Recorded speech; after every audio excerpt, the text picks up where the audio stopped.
खरं तर हा 40 ते 50 वर्ष जुना रस्ता आहे आणि हा रस्ता ह्या सर्व लोकांच्या वहिवाटीचा रस्ता आहे। कुठलाही वहिवाटीचा रस्ता कोणालाही बंद करण्याचे अधिकार नाही आहेत। आणि या ठिकाणी ज्या टायमाला इथल्या स्कूलच्या संस्थापकांनी ज्या टायमाला बाउंड्री मारली होती त्या टायमाला त्यांना सांगितलं होतं का 20 फुटाचा रस्ता सोडणार आणि त्यांनी सांगितल्याच्या नंतर 20 फूट जागा त्यांनी सोडली। त्याच्यानंतर मी हा निधी मंजूर करून आणला आणि हा इतक्या लोकांसाठी हा रस्ता बनवलेला।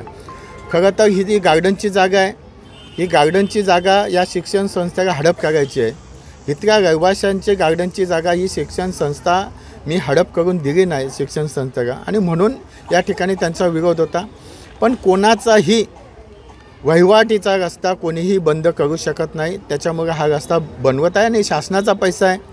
त्याच्यामुळे हा काही 2 नंबरचा पैसा नाही किंवा गुन्हेगारीचा पैसा नाही की येऊन दादागिरीने उद्घाटन करतो आणि दादागिरीने काम चालू करत आहे। हा शासनाचा पैसा आणि जनतेच्या हितासाठी हा पैसा वापरला जातो। आम्ही या विभागाचे गेली 40 वर्षापासूनचे रहिवासी आहोत आणि हा रस्ता आमच्या वहिवाटीचा रस्ता आहे। ही जागा जी आहे ती आरक्षित भूखंड आहे। या आरक्षित भूखंडावरती यांनी पत्रे मारून जागा ताब्यात घेतली होती। त्यानंतर संबंधित जागेसाठी आम्ही अर्ज केला महानगरपालिकेला, महानगरपालिकेने कारवाई केली। हा वहिवाटीचा रस्ता आहे आणि तो झाला पाहिजे यासाठी आमच्या विभागातील लोकांनी सन्माननीय नगरसेवक असतील, निलेश शिंदे असतील, आमदार साहेब असतील आणि खासदार असतील यांना सर्वांना पत्र दिले। आमदार साहेबांनी आज या ठिकाणी हा रस्ता मंजूर केला आणि त्यानंतर आज भूमिपूजन होतं। परंतु काही लोकांनी जाणून बुजून महिलांना, त्यांच्या समाजातल्या महिलांना पुढे करून आमदार साहेबांना अडवण्याचा प्रयत्न केला। आज इथं 200 ते 400 घरं या ठिकाणी आहेत आणि या सर्वांचा हा एकमेव रस्ता आहे। आज आमच्या इथं ना ॲम्ब्युलन्स येते, ना रिक्षा येते, ना घंटागाडी येते आणि ही आमची मागणी आहे की हा रस्ता झाला पाहिजे। यासाठी सर्व जनता ही आमदार साहेबांच्या पाठीशी आहे। रस्त्यासाठी ते उद्घाटनासाठी ते गणपत शेठ आले होते।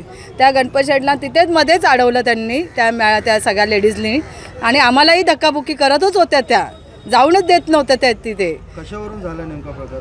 हे नेमकं हे उद्घाटन करण्यासाठी ह्या रस्त्याच्या कामासाठीच आले होते ते।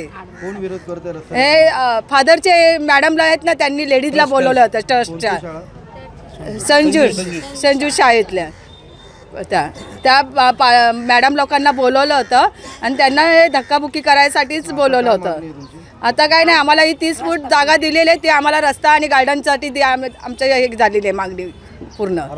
आरक्षित जागा आहे ती आमची मागणी पूर्ण करलीच पाहिजे आम्हाला। प्रकार आम्ही 85 वर्ष आम्ही इथं राहतो। हा रस्ता वहिवाटीचा चालू आहे आणि ते डांबरीकरण झालेलं आहे।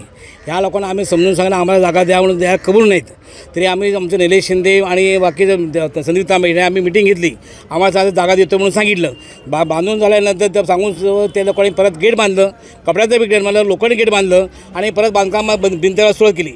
तेव्हा आम्ही स्थानिक आमदारांना भेटलो, स्थानिक नगरसेवकांना भेटलो, इथले खासदार शिकायचे ह्यांनाही भेटलो आम्ही आणि त्याने प्रत्यक्ष पाहिलं की जवळजवळ 10 फूट बाय 5 असा रुंदीचा खड्डा खोदला होता।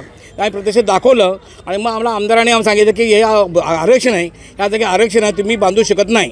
तुम्ही आरक्षण सगळं दाखवलं, सगळं आम्ही पेपर पाहिले, त्याच्या आरक्षणामध्ये आहे, मॅपमध्ये आहे सगळं भूखंड आणि भूखंड सोडून तुम्ही जागा सोडा बांधा ना। 30 फूट रस्ता तो आम्हाला ते ऐका कबूल नाहीत। ते दादा काय करायला आले कपडा मार्गे मग शेवटी महापालिकेचे मॅडम आहेत त्याने तो पत्रावर काढला, महापालिकेच्या ऑफिसरने ते पत्र काढले, तरी देखील ऐका कबूल नाही. दादागिरी आता पण त्याने काय केला, आमदाराला अडकवायचा प्रयत्न, आमचा आमदार आहेत त्यांना अडकवायचा प्रयत्न केला. लहान लहान मुलं आले शाळेत, लहान लहान मुलं त्यांनी स्वतःच मारलं आपल्या मुलांना आणि आमच्या लोकांना नाव घालतात आहे. हे चुकीचं आहे. इथल्या सगळ्या लेडीज आहेत त्या पण तुम्हाला सांगतील लहान लहान मुलांची गरज काय, तुम्ही जायला पाहिजे, कोर्टात जा तुम्ही. मारामारी वगैरे काय मारामारी झालेली नाहीत, धक्काबुक्की पण झालेली नाहीत, काही झाली नाही. आमदारांनी त्यांनी अडकवल्यानंतर तुळशी आजूबाजूचे पब्लिक असताना धक्काबुक्की होते ना, कुणी कुणाला मारलं नाही. ह्यानेच लोकांनी लहान लहान मुलांना आणलं, ह्यानेच आपल्या मुलांना मारलं आणि आमदार बिल पाडतात आहे, कार्यकर्ते बिल पाडतात आहे. हे लोक असं आहे, याची जातात तशी आहे, याची हे लोक तसेच आहेत, अशा पद्धतीने त्या लेडीज सगळं वक्त करत होत्या. हे बरोबर आहे का? तुम्हाला जर ऑर्डर आणायची असेल तुम्ही जा कोर्टात जा, तुम्ही कोर्टात मागा, तुम्ही स्टे मागा, मग आमदार तो देतील. आम्ही उत्तर पब्लिक आम्हाला रस्ता पाहिजे, आम्ही रस्त्यासाठी आम्ही आंदोलन करणार आणि काही होते आम्ही आज तयार आहोत, आम्ही झिल काढायला तयार आहोत. आम्हाला रस्ता पाहिजे.